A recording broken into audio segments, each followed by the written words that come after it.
yes, indeed, folks. The sounds of Sonic the Hedgehog. I love Sonic music. There's so much good music on the Mega Drive. I don't believe it. I've got loads of it. I'm going to be exposing it to you in the next few weeks. No, not like that. You're listening to Blue Please here on WoW Radio with myself, Total Biscuit. If you just tuned in, then you've missed most of the show and you are very much fail. However, check out wcradio.com, click on our downloads page. You can see all of our previous archives, and of course you'll get this one as well. Once the show's over, archives tend to be uploaded between, well, the end of the show and 72 hours after. Sometime in between that. Or subscribe to our podcast and you don't even have to look. It'll be delivered to your computer once it's done. Just like a very tasty pizza, only you don't have to pay for it. Even if it's late, we'll give you your money back. Yeah, that money. So, let's get on with this, folks. And, of course, you just heard an ad for the spoils, and we love the spoils here at WoW Radio. If you haven't checked it out already, go and have a look at our tutorial videos, a high-quality version, and a YouTube on the front page. Awesome card game.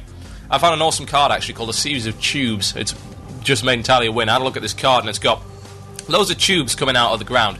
And there's a sign, and it's got a truck on it, and there's a big red line through it. And I found that funny. I really, really did. Oh, okay, let's get on with this show and see what else we've got coming up for you. Yes, I did say I would be doing the rap live today. I will do it. I promise you that. I may die. It is possible. We shall see. However, let's get on with it anyway. Now, I ask you this. Why do people care about world firsts? This is an argument that some of my detractors, yes, I do have them, oddly enough, have actually put up towards me and said, well, nobody cares about world first. Oh, really? Well, would you like to explain then why Nihilam's website, or any other guild's website, in fact, that manages a world first, goes down every single time it happens? And I do mean that. Every single time, without fail. And as far as I'm aware, I think Nihilam have 6 servers. I mean, we only run off 1, and ours isn't very good. And we're looking for an upgrade, so donate, please. wcradio.com. So, we understand what that's like. We've had our server crumble over the past few weeks with various things. The Nihilam interview almost owned our server bandwidth. When we did WoW Idol, that almost owned our server bandwidth. And any other interview we've done, and our endgame interviews have been the most successful thing that we've ever put out. Every single one of them gets high 6-figure downloads. Every one. Our service provider must very much hate us. But that's what happens. That people do genuinely care about these people. They care about the guild. They care about world first. It's blindingly obvious. And even if the majority don't, the minority in WoW is still a very large number. I mean, if even 10% cared about world firsts, that's like 950,000 people right there. That is a lot of people, all going to one website to check it out. Good Lord in heaven. Why do you think World of Raids dies whenever the MMO Champion goes down, Nihilam's website goes down, anyone that posts the picture? It happens. It really does. And why should this surprise people?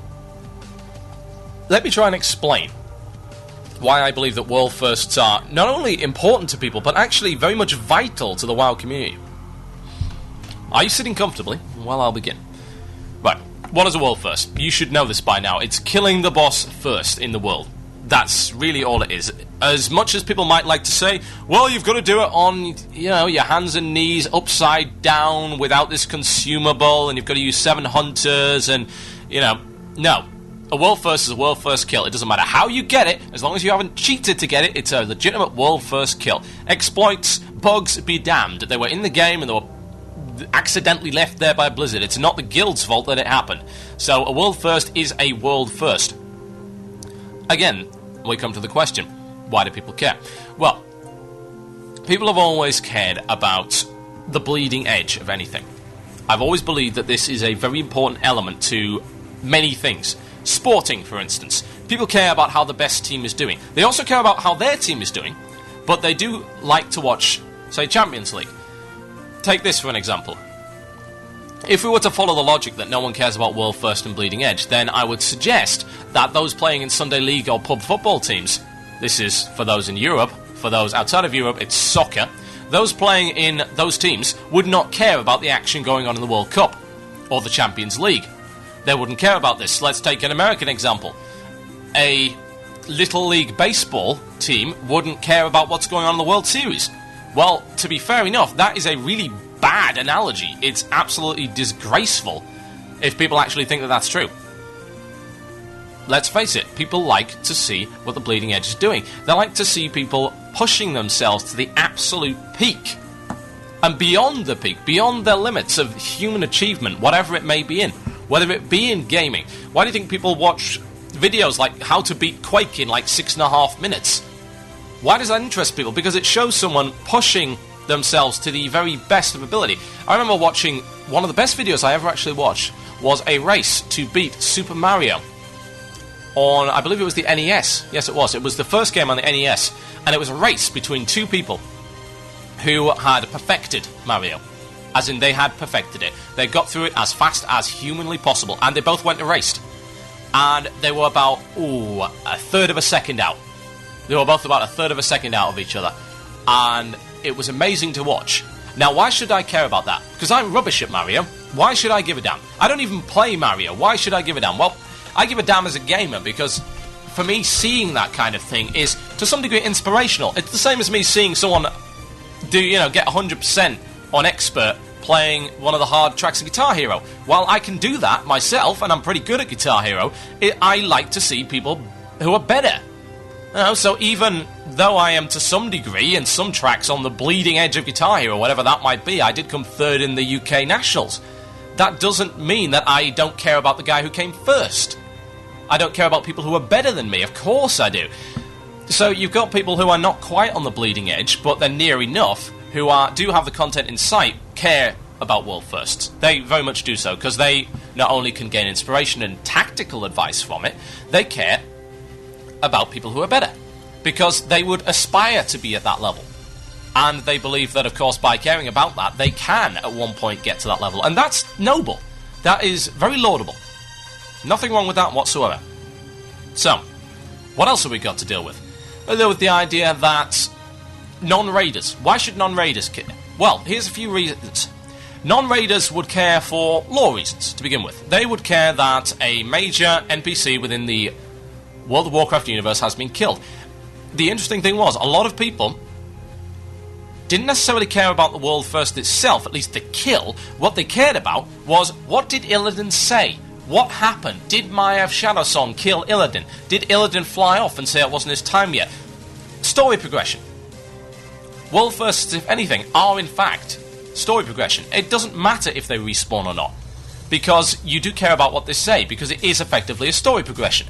Even when Kel'Thuzad was killed, there was a minor story progression right there, where you get the phylactery of Kel'Thuzad, and you end up giving it in, and it somehow finds its way elsewhere. You could destroy it, but you don't. And that is a very small element of the story. It has now become a part of WoW lore. It is there. It is part of the World of Warcraft lore. Now, some people don't care about lore, but a lot of people do. Even if they don't think they do. People still care about bosses like Illidan, bosses like Vash and Kael'thas. These were the biggies. These were the ones that people really cared about. Even Magtheridon to some degree. People didn't really care about world firsts in Karazhan. Prince Malchezaar, Nightbane, Shade of Iran. These are not major bosses in the WoW lore. They are not major NPCs. They have some links to them, Medivh, obviously, but they are not major NPCs. World first Void Reaver. People didn't really care. World first Alar. People didn't really care. World first Kael'thas. Yeah, people care. World first Terran Gorefiend. People actually did care about. So you've got to point out that people will generally care more about a boss which is steeped in lore than a boss which isn't. A lot of people have played the Warcraft games, and I would expect that. Of course they have. I would say that maybe even the majority of people have at least heard of and played one of the Warcraft games if they're not steeped in the lore. Therefore, somewhere in their head is ingrained something which has happened in the WoW universe and the Warcraft universe in general. That's why people are so concerned about Arthas being put into the game. Arthas is a major NPC. Whoever downs Arthas first will be famous. There's not even two ways about that. It's the same as the people who kill Illidan first. Nihilum are famous within the WoW community. You can't even argue that. So these people care. Non-raiders care for similar reasons, actually. They also like to see what it's like on the other side. What's it like in a Bleeding Edge guild? What are these encounters like? For instance, I sat down and watched the Essence of Souls video from Nihilum, which I would highly recommend you go and have a look at. It was an intriguing fight. I didn't even understand most of the mechanics of it, because as far as I'm concerned, Essence of Souls on that difficulty level is far beyond my current proficiency within the game. I don't believe I could hack that encounter. I don't believe I'd be good enough. At least not at this point in time anyway. I don't think my skill is up to that level. I didn't understand some elements of the fight, but that doesn't mean that it wasn't entertaining to watch and that I wasn't interested in the boss itself. The boss itself is intriguing. This content is intriguing, and people do like to see stuff that they can't necessarily get into yet. Is there anything wrong with that? No, of course not. It's a curiosity, a natural curiosity. There's nothing wrong with that at all. The idea of exploration and discovery is very, very prevalent within the game. People like to know things. This is the reason that people go and hack through the files, the MPQs, to get at future content. Is there anything wrong with that? Arguably, but you can understand why they do it. They care about what is in the game. So that's what those people think. And that does cover a large amount of the WoW player base. It really does. Even if it isn't the majority. And I would actually say that maybe it might not be the majority, but it's close to being there. People do care. The world gets around. Those people that say they don't care, by default do, because they have taken the time to at least say that they don't care. It also means that, with a lot of the detractors know quite a bit about the guilds who've killed them. Nihilum, Curse, D&T, Method, these guys who get the world firsts. They do care about them, even though they say that they don't. That's just typical troll speak, and you know it. World firsts do matter in that respect. Now, from a game design perspective, world firsts matter as well. 1, world firsts are very important for highlighting bugged and untuned encounters. 2, they are very useful for the developers to gauge the difficulty of an encounter and what kind of thing they need to do in order to make the next instance more challenging and interesting. How quickly they progress and how quickly they kill an encounter does to some degree speak about its difficulty, and it speaks about how interesting and innovative the encounter is, and it speaks about how good the design was, and very much it's a case of design and learn. Encounters have progressed since the Molten Core days. Molten Core, clear tank and spank. Not a lot of very interesting stuff within MC, but encounters evolved and they developed, and you got down to Blackwing Lair, which is very much based on aggro control. You had AQ40, some bosses, quite a few bosses in fact, that did not actually have an aggro table at all. Aggro control ceased to be an issue. The DPS race idea came into effect there, unless you count Veilstraz, which was also an aggro control fight, I might add, although there was some DPS racing going on. It was primarily an aggro control fight, as far as I'm concerned, because you did have to deal with the fact that tanks were going to explode and the order in which they were going to explode. You needed to make sure that the tank was ready in the rotation, and it's all there. AQ40, you're dealing with stuff like Cthulhu, which is a very different style of encounter, very much so. It's a lot about movement. There was a lot of movement involved in that. Battleguard Satura has a lot of movement, i.e. get the hell out of the way of the swinging, spinning bitch, because she's going to kill you. In the face. Viscidius, a very bizarre encounter. There's a lot of, AQ40 was a good test bed, and Naxxramas took lessons from all three. It took the idea of a DPS race. It did definitely push the DPS race to a whole new level in various different elements. My Exner, for instance, was a DPS race, but it also brought in the idea of using heals over time. The idea of healing a tank without actually being able to heal the tank, because you're locked down and you're in web. So the tank's going to get beaten on regardless. You've got stuff like, let me see what I can come up with. Oh yes, Vesuvius, a relatively easy encounter, but based entirely on mind control. Vesuvius having to be tanked by ads because the main tank was going to get one-shotted. Naxx very much a culmination of all that kind of thing. Now, the TBC, of course, learns those lessons, and it continues on. Now, world firsts and the difficulty of encounters is very prevalent in what stays in the game and what doesn't. There are some things which are just plain bad ideas, and that can be highlighted either by how easy they were to kill or how easy they weren't to kill. The idea of the mind control, for instance, at Lady Vash, something which got majorly nerfed and probably will never be put into the game again, because people were like, what the hell? This is stupid. This is absolutely ridiculous. We can't control it. It's too random. And what you've then seen with the development of Black Temple is there is less of a random element, far less of a random element involved than there was in some of the bosses in SSC. Yeah? This is what happens. And world firsts are a very good way of highlighting that issue. There is one thing we didn't cover, and that's the idea of WoW being a community-based game, which it is. It is very important for the community to have people to look up to, people to hate, even. You know, people that love to hate. People love to hate bleeding edge guilds.